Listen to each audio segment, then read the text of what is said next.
Yan, magandang tanghali po mga idols.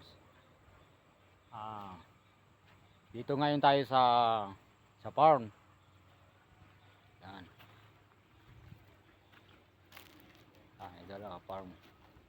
Yan ang mga tanim dito mga idol ah, mga litos. Yan. Ito mga idol parsley. Yan mga. Nag-vlog na. Wala, magbaw ng views ta. Ito naman idol sa loob ang mga tanim nila po rito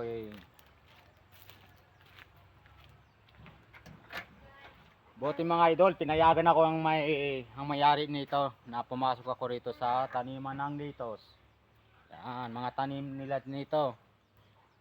Pero mga idol, nagpaalam din ako sa kanila kung pwede i-vlog yung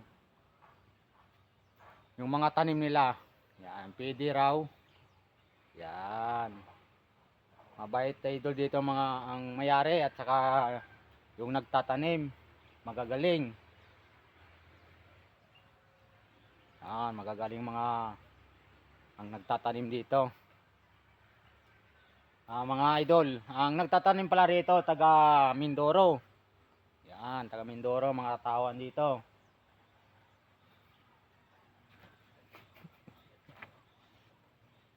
Yan. Magaling sila magtanim mga litos idol. Yan.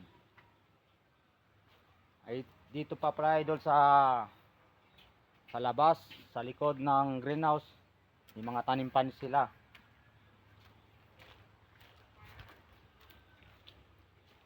Yan.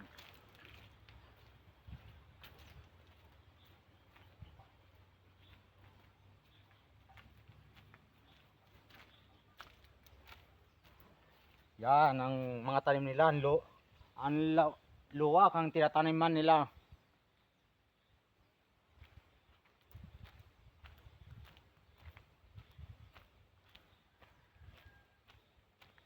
Napakalawak. Ang daming tanim.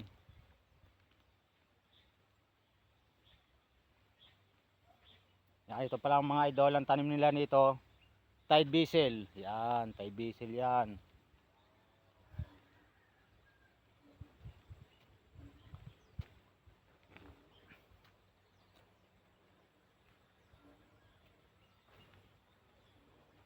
Ito naman, ang tanim nila nito, ito naman ay green ice, glitos. Ito mga idol, ang gagaling nila magtanim na idol. Para rin ako pumunta ng Baguio.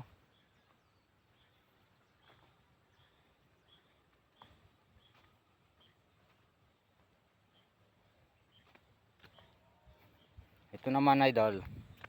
Yan, ito naman pula na to. Yan. Yung ang tawag nila rito, Lolo Rosa. Yan, Lolo Rosa na pula.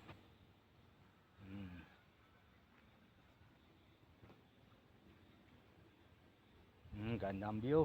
Para rin sa Baguio. Yan. Ito naman idol, ito. Hindi naman yan idol sibuyas. Yan, hindi yan sibuyas. Yan tinatawag nila daw na spring onion. Ito naman yung maliliit na dahon, tinatawag nila nito ay thyme. Yan, thyme mahal daw yan thyme yan, ang thyme kapag ibinta nila.